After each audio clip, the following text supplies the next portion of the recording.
Silly question. Oh, very tall. Yeah, I'm pretty sure you only called 4, so I don't know how. That's okay. 5. So. It's cool. We're not looking at you as the cheater or liar. Okay. Someone else. No, I'm just kidding. And I'm also really nervous, so forgive me if I forget my question. Do you remember it right now? Yeah, I hope so. Okay, go. Shoot. I'll introduce I'm James. Hi, James. And I'm here with Skylar, and we're from La Crescent, Minnesota. No one's ever heard about it, so it'd be really nice to I just mentioned it, so that's good. Now we've all heard about it. Yeah, it's great. My question was kind of stolen by the girl before me. It can be tweaked. I would like, I guess this could be a question for the whole band, maybe you guys could answer individually. Your most meaningful work of art for each of you, what song do you guys connect to most? I'd like to know this about from the band. I think this would be interesting. Ted? Come on up to the microphone, young Sally. Ted, you guys may remember from the Con movie that we did, where he famously said that Hop a Plane was his least favorite Tegan and Sara song. So, do you want to tell us your favorites now, Ted? Are we talking about Tegan and Sara? Right in the microphone, sir. Yeah, Tegan and Sara. Yeah. My favorite Tegan and Sara song is Call It Off. Yeah, I don't know, it's just the simplicity of the lyrics and the way that Tegan delivered it on the record. Everything was perfect, and I love you just as much. But yeah, definitely Call It Off. What's your favorite Sara song?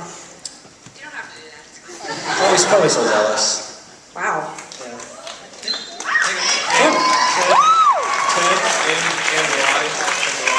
Ted, he wants to know why it's your favorite song. Yeah. So jealous. Either one. We'll Call It Off my favorite because I don't have to play it live anymore. I just got to listen to it. No, So Jealous. I don't know. It's when I first got the record in 2005 or 4, and I just remember listening to the lyrics and thinking like it meant so much coming through the way you sung and all that. So yeah. Thanks, Ted. Good job, Ted. Good job. Isn't it cute? They don't get to talk on the microphone very often. So fun to hear their voices. Okay, Johnny, why don't you come up? Johnny plays drums for Tegan and Sara. Hi. So my favorite songs, I guess, because I like both equally. I must say that. I really like playing On Directing. It's a new song, and I'm a little biased. I'm the drummer. It's a little drum heavy, but it's just really cool. It's intricate. I like the parts that everybody else plays. So I think it works really well together mechanically, and good lyrics, of course. So for Tegan's song, I really like the Con, and it's because it's a really physical song for everybody, and it's like big energy. And whenever we generally played it a lot of the time, like the first song, and everyone goes nuts, and it's a really good feeling to have with everybody. I don't know, it's a good group thing. I like it. Anyways. It's a good one. Thanks.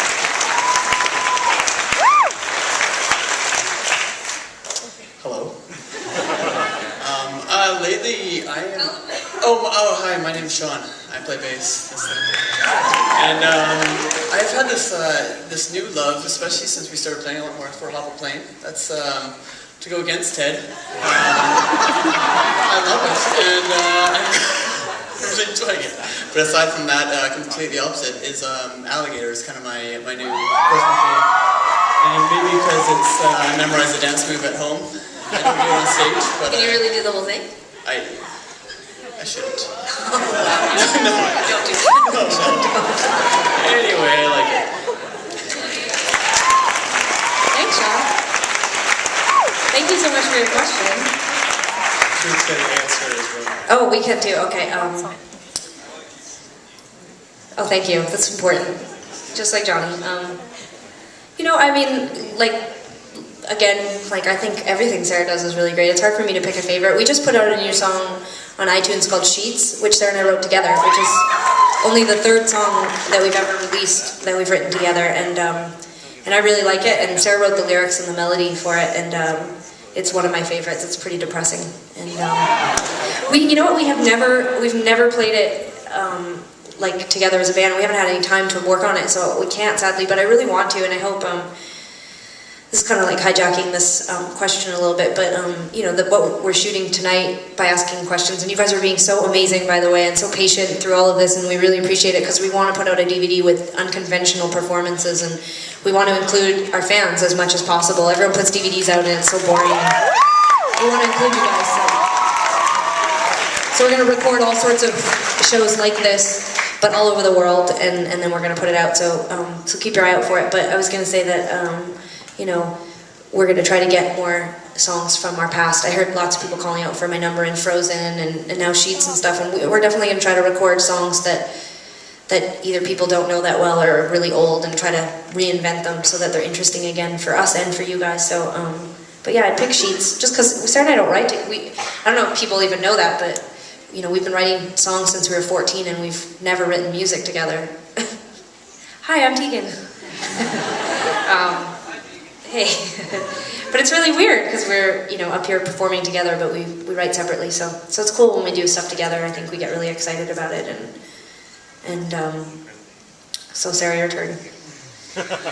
You know, it's really hard. It's 10 years of material now, so, I mean, it's interesting because one thing that people ask us a lot is how we pick the songs that we're going to play for a set, and, you know, it's selfish in some weird way, but you want to pick the music that resonates with the most people, you know, like there's certain songs that you know, like certain people will really love, but ultimately you're trying to appeal to everyone, or at least sort of like meet the needs of the most people possible, and part of that is really exciting and joyful for us, because when we look out at an audience and everybody is enjoying themselves, whether they're singing along or they, you know, like they seem like, you can just sense as a performer what's really resonating and what isn't, and like that's sort of like appealing, like obvious songs like 19 and Call It Off and Back in Your Head. Those songs, you know, it's sort of strange and it sounds really sort of like really like peace, love, and harmony or whatever, but you know, when everybody is singing along to those songs, the power is like sometimes when the audience is really cheering for us, you know, like you sort of feel this divide, you know, like there's the audience and there's you and you're performing and they're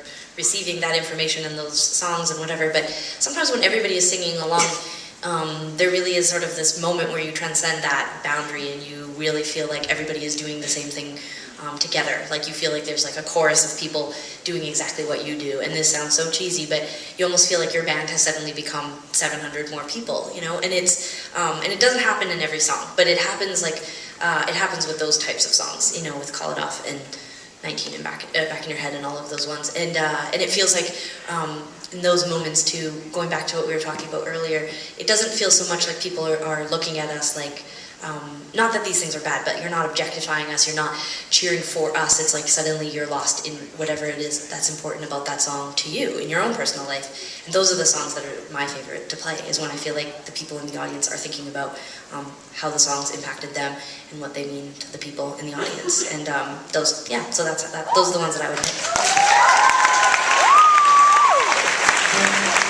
All right, this would be an example of that song.